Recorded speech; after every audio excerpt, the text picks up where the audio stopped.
Hello everyone, it's Cam from Arsenal Theory here with a kind of unplanned video because there's been some breaking news in the Arsenal world, which we're going to go through today. Very surprised to see it's on the timeline earlier on. Before I get into that, I want to briefly talk about another sport. Obviously, this is mainly a football channel, but one of my past my hobbies as well is following boxing, and I stayed up and watched the Errol Spence Terence Crawford fight last night. Incredible fight. I'm paying for it today with the lack of sleep. Kind of a bit all over the place. You can probably tell by the look in my face, but it was definitely well worth it. Congratulations to Terence Crawford, a masterclass of a performance. Really, I mean, there's levels to this game, and he just blew Spence away completely. So if you're not a boxing fan, please go and check out the highlights on YouTube somewhere, and I'm sure you'll appreciate what Terence Crawford was doing. Like, you don't even have to be a boxing fan to kind of see it and understand that. Wow, this guy, this guy is incredible. Once in a generational talent. So yeah, I'm paying the price today. It was on at like 4:30, 5 o'clock in the morning, and I was out late last night as well. So not smartest thing to do when you get to my age, but hey, there you go. So onto the main news now, breaking Arsenal news, which is that apparently we're making a move for the Brentford goalie David Raya. Or Raya, I'm not sure if it's Raya or Raya yet, so I'll have to find that out. And he's been linked with Arsenal before, actually. We've been linked with him back since 2019. And so he's Brentford's number one. I think he's got a year left on his deal. He's not signing a new contract. He's made it clear he's not signing a new contract.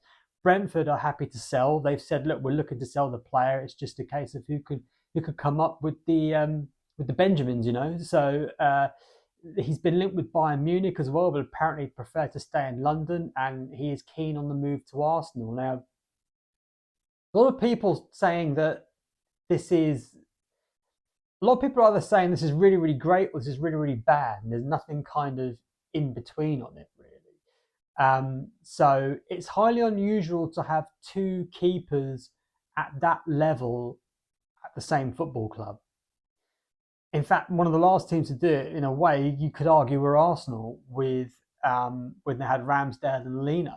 In fact, even before that, they had Martinez and Leno, and then Martinez left, and then you had Ramsdale and Leno, and then Leno left, and now we've got Ramsdale and Turner, and the drop off between Ramsdale and Turner is very big.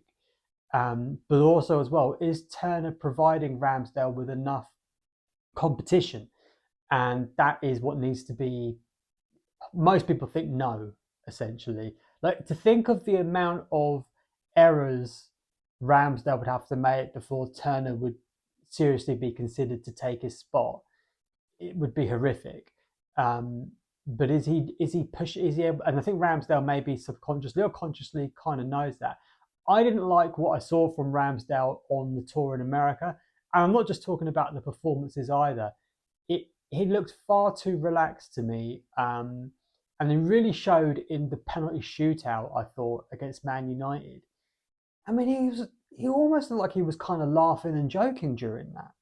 And I didn't like it. We just lost the game as well, and they have like this silly penalty shootout at the end. Okay, fair enough, but he didn't get near any of them, and he was kind of laughing.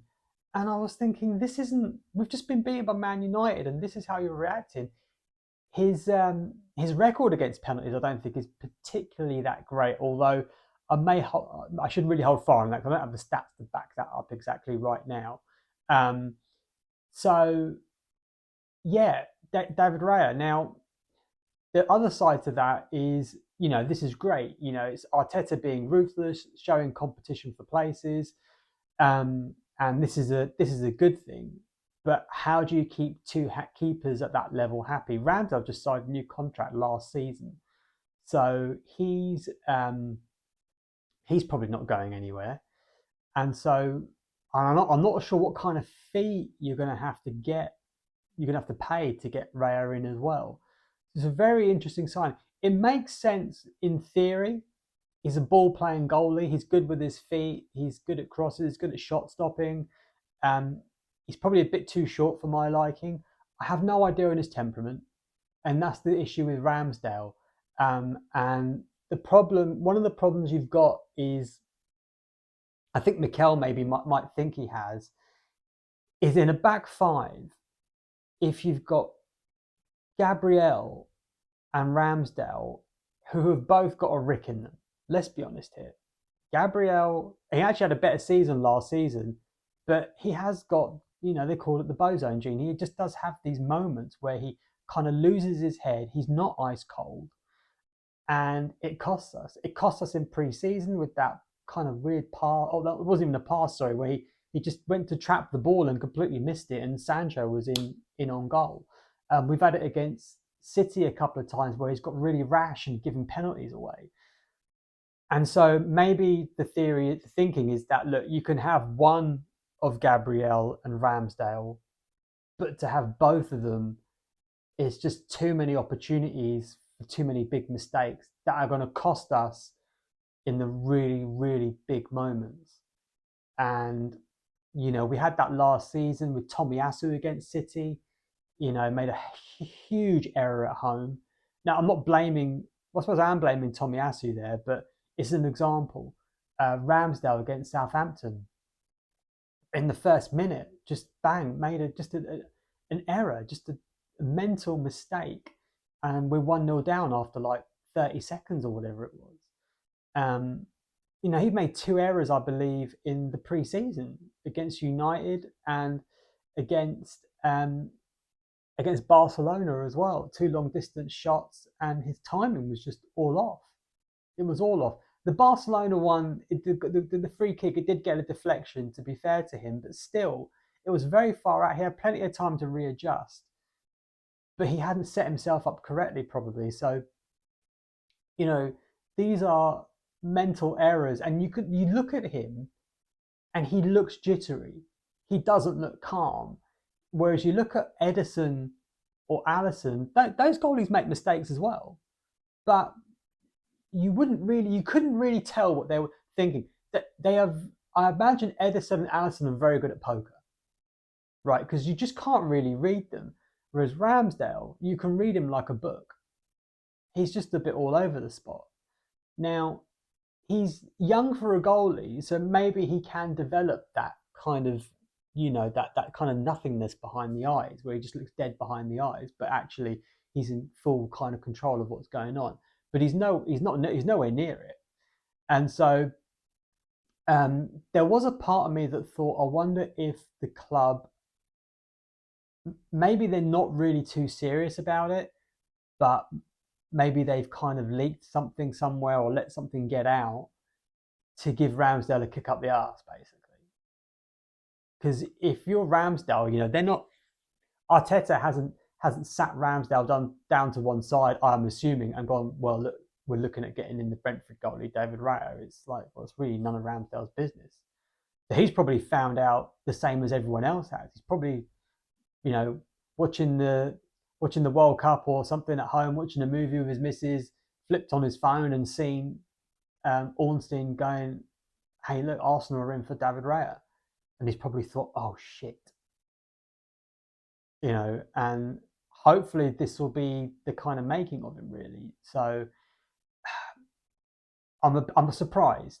I'm surprised, but kind of not, because you kind of, Mikel can be ruthless.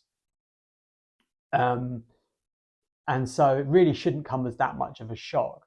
Although you do feel like he's being ruthless there, but there are other parts of the team where you feel like, well, why isn't he being more ruthless in those positions, like up front, for example? Like Eddie Nketiah. It's just not good enough. We all know it, but he's sticking with it. Even there's arguments against Jesus being good enough, but he's sticking with it. So, yeah, maybe the thing is that trying to replace those positions is a lot more money, and it's harder to do. So we'll have to see on that. But it does send a signal to everyone in the squad, really, that no one is safe. But sorry, earlier on, I was talking about Ramsdale and Gabriel, and how they both have a rick in them, but they're not particularly calming influences. I don't think they are quite they get drawn into the emotion of a match and a situation. Whereas you look at someone like Saliba, who's actually, the youngest out of all of them, and he's just like an ice cube. He's just so cool. He's just so cold, and you don't ever really see him flustered. And inside he might be. Inside he might be like, really struggling to keep it together. But outside he just looks completely cool. So I don't know if that's something you can train. I would have thought it is, because it's a mental thing and you can train yourself mentally, and they should be able to fix those parts of their games. But maybe it's having both of them. And it's actually a multiplying effect as well. You're not kind of adding those mistakes together. Maybe those mistakes they have in them are actually multiplying, because it then sends a further kind of sort of message out to the rest of the back line. So yeah, they do. Gabriel and Ramsdale can stand out when you actually look at it in the cold light of day to the rest of the defence. Ben White looks pretty cool and collected. Saliba looks very cool and collected. Zinchenko looks pretty cool and collected, although he can get too emotional for me. But his ball playing talent in a situation, he can handle himself. But Saliba and Gabriel, not so much. Now, if you're a team looking to qualify for Europe, looking to get top four, it's probably not too. And maybe you want to kind of get out of the group stage of the Champions League, maybe get to the last 16. Maybe that's fine. But if you're looking to win these competitions, it's not enough. It's not enough. So yeah, maybe Ramsdale's in a hell of a situation, and he's got a real big fight on his hands, especially with the Euros coming up as well. I mean, he's not even starting for England. I mean, the England starting goalie nearly got relegated, and Ramsdale can't get him out. So, and now he's got this competition. It'll be interesting to see how he reacts to it, really. And maybe this won't even happen. Like I said, there is a part of me that wonders, I wonder if Mikel's just done it to give Ramsdale a little bit of a slap, and get him to buck his ideas up, because these mistakes are not. The fan base is starting to get a bit sick of it. Luckily, these two have happened in pre-season, so he's got time to fix it. So yeah, we'll see. We'll see what happens. Some other news over the weekend. You've probably all seen it already, but Man United have spent around 65 million pounds on Rasmus Højlund from Atalanta. I don't know anything about the player. I've seen that he scored 9 goals in Serie A last season, so it sounds like quite a lot of money. He's very young now. I think he's like 2021. To me, that I would say it would sound to me like really they should buy someone like that, but they also still need like an Osimhen. I mean, who doesn't need an Osimhen, I suppose, or like a Kane. So if that's all they're doing in the striker department, they could be in a bit of a situation there. But again, it depends on what are their goals. What are their goals for the next season? So, but he's a tall boy. He's a big lad. So maybe they're going to start going a bit longer and really going into that kind of counter-attacking long ball sort of team, really. So interesting times for United fans. Fair play to the club that they're spending money. You can't really say that he hasn't been backed in the windows. Although some of the loan signings they did in Christmas time were definitely questionable. So a lot of people seem to think that this is now giving Arsenal a free run at Evan Ferguson from Brighton in 2024. I cannot see that happening. The kid's incredible. I mean, probably the closest thing we've seen to Wayne Rooney since Wayne Rooney burst onto the scene. However, the amount of money it would cost to get him out of Brighton is just not even worth thinking about. It would be such a difficult deal to do. I mean, you look at, Rice, 105 million, 24 years old. Caicedo is going to cost Chelsea 100 million pounds. It's like Chelsea can dilly and dance around it any way they want. Unless they're chucking in Levi Colwill, it's going to cost them 100 mil. And he's 21. Ferguson's like 18, 19. So he'll be around sort of 20 years old next season. If he gets into, you know, 15 goals next season, if he hits 20, my word, I don't even know how much it would cost you. 150, maybe more. It'd just be a really, really difficult deal to do. He just signed a new contract. I doubt there's a release clause in it. And maybe he's not in a rush either. So maybe he's happy to kind of stick out of Brighton for, let's say he's signed a 4-year deal. Maybe he's happy to stick it out for 2 years. And then you got into the, when you start getting to under 2 years left, then you've got a bit more kind of wiggle room and negotiation power there, really. So maybe he's happy to stick at Brighton for the next 2 seasons, and he'll still be like 21, 22 years old before making that move to whoever, really, when it comes to it.